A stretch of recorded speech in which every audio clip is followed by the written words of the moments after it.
One of the most important things in life, in my eyes, is to follow your passion. There was an animator many, many years ago who was not very successful, so I wouldn't mention his name, that said that there are two stages to life. First, you have to find something that you like to do so much that you'd gladly do it for free.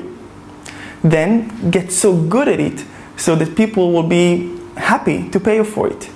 Two stages. First, find something that you love to do so much and just do it for free, or be willing at least to do it for free, and then just do it and get so good at it so that people will be happy to pay you for it.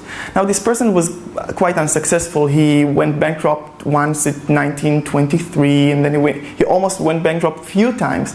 And nevertheless, for some reason, that message really stuck to me. You might have heard of his name. His name is Walt Disney. Perhaps you've heard of him. Walt Disney was a genius, a real genius. And he was able to put that sentence together that, in my eyes, sums the experience of his life.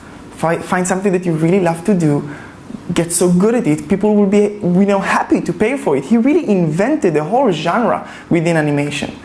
Now, I'm a big nerd, and in my free time, I just love reading history books. And when I was in my early 20s, I would just read books and surf the net, reading about the history of Tel Aviv, the city in which I lived at the time.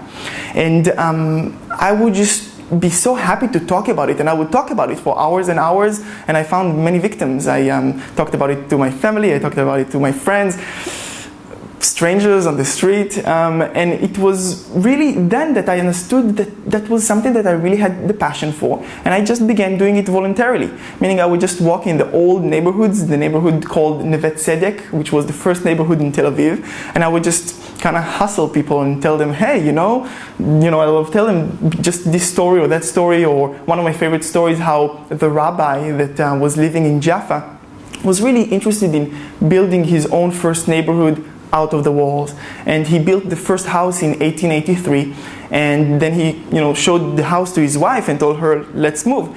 And since she was very kind and very loving and very caring, she said, no way I'm ever going to move to this house in this remote neighborhood. And since she was the woman in the Jewish family, she had the final word at home, and the house was abandoned for many years. It wasn't until and so on. It was just like so fun for me to talk about it, and people would start listening, and they enjoyed it, and I enjoyed it, and it was great, and they would start giving me money, which was like, wow, you give me money for talking? Like, I should pay you. Anyhow, eventually I found a really good actor who was a tour guide, and he founded a cool company called Tarbush, the Tarbush Tours in Tel Aviv. And he took me under his wings, and he taught me all the tricks of the trade, things like how to finish a tour when it's at its peak, before people are getting kind of tired and all fizzled, which is unfortunately most tours that you find out there, and how to make everyone feel included, and how to animate myself and to show something instead of talking about it. If I'm talking about something historic, to actually show the action. So I learned many cool things, and with the time and with the few years, I started to make a small fortune from something that I really loved.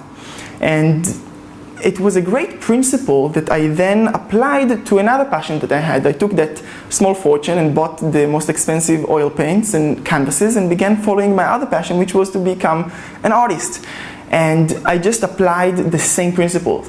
Now I have to be quite frank with you. Even though the galleries that I'm working with as an artist, want to show me as a prodigy and being always very talented and so on and so forth, I wasn't very good, quite frankly, and it took me time to get better at it. But that's what Walt Disney says: take the time to get so good at it, so then people will be so happy to pay for it. Now today, I guess 4 or 5 years later, I am an artist, and I'm being paid for my art. It's kind of funny for me, because it's as if I'm this 5-year-old doodling in the kindergarten, and then some people come and take the paper and say, "Ooh, voila, it's magnifique, magnifique," and they pay tons of money for the paintings, and then the child can go and buy all too many sweets. It's really that way. And when I read that sentence by Walt Disney, I was, wow. This person was able in such a fast and condensed way to just really bring this principle to the people. And everyone that I've talked to that were successful people that I count as successful, meaning that they had some, balanced life and both spiritual success and material success, I found that they were just following their passion.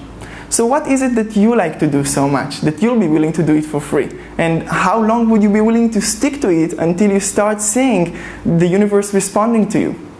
Think about it and have fun.